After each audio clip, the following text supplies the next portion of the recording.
천조 원에 가까운 군사비를 지출해 천조국으로 불리는 미국의 공군입니다. 항공 전문 매체 플라이트 글로벌이 펴낸 2021 세계 공군력 순위 보고서에 따르면 미 공군은 현존하는 세계 최강 전투기인 F-21을 178대, 적의 레이더망에 포착되지 않는 최신의 스텔스 전투기인 F-35A를 116대나 보유하고 있습니다.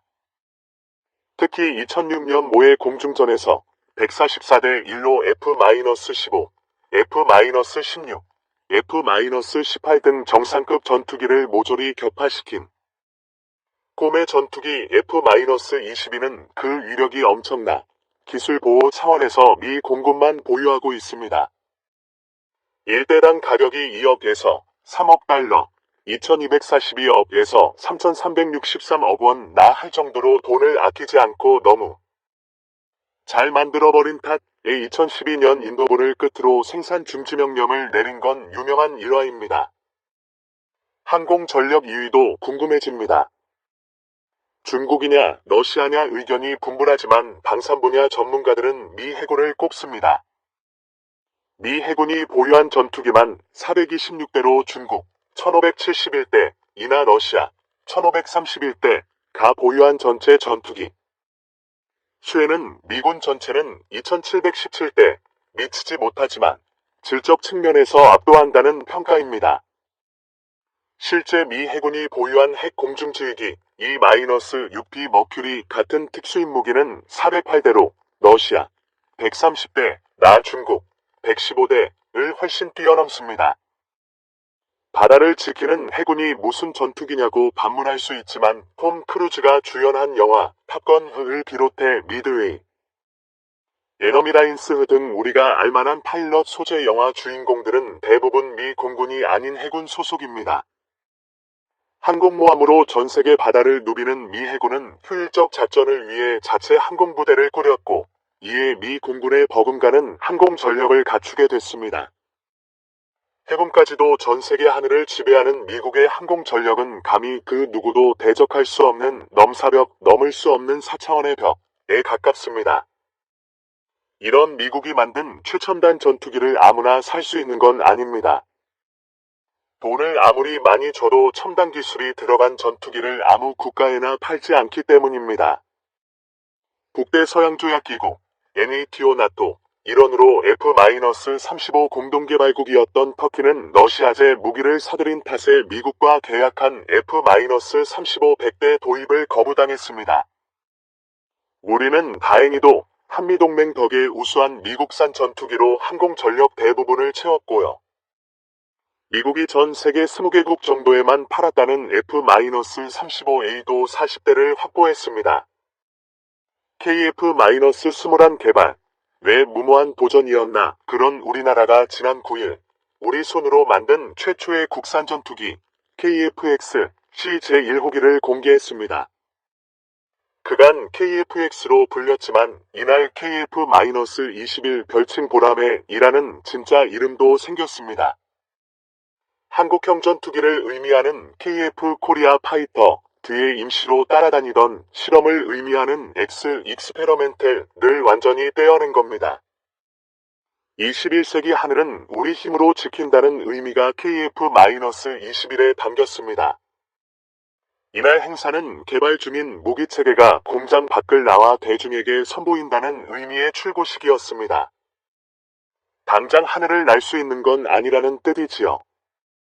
내년 상반기까지 총 8대의 시제기, 지상시험 시제기 2대 포함가 제작되면 지상에서 내구력 테스트를 통과해야 시험 비행을 할 수 있습니다.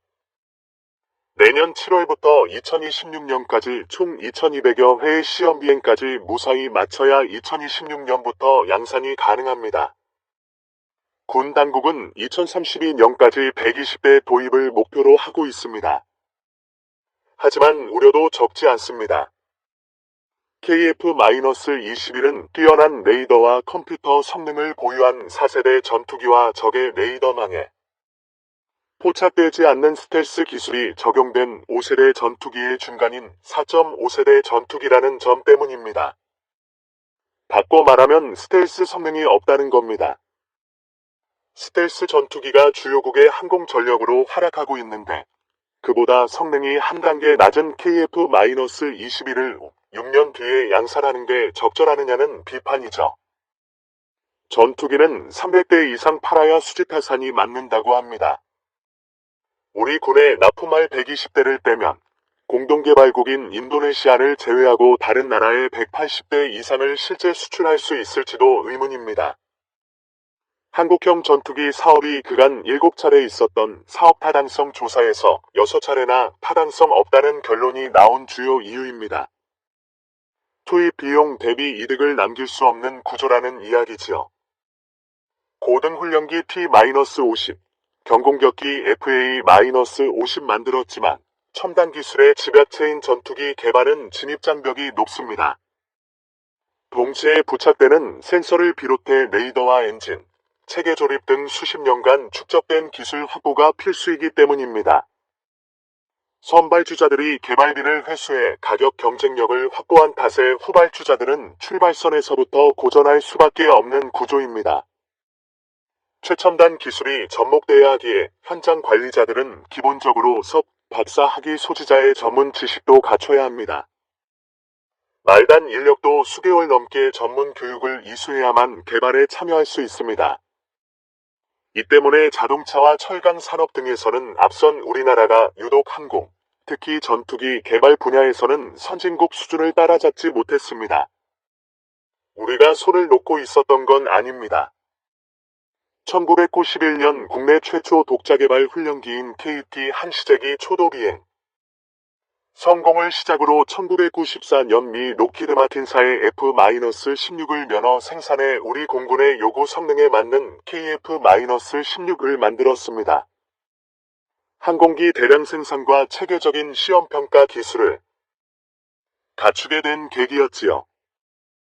2005년에는 초음속 고등훈련기인 T-50을, 2012년에는 이를 기반으로 경공격기 FA-50을 각각 개발하는 데 성공해 현재 이라크와 동남아 국가 등에 수출하고 있습니다. 다만 전투기는 지금까지 우리가 개발한 군용기들과는 차원이 다릅니다. T-50은 조종사를 훈련시키는 목적기입니다. 전장에 투입되지 않아 무장 능력이 전혀 없습니다. 경공격기인 FA-50은 무장과 공격 능력이 일부 있지만 제한적입니다.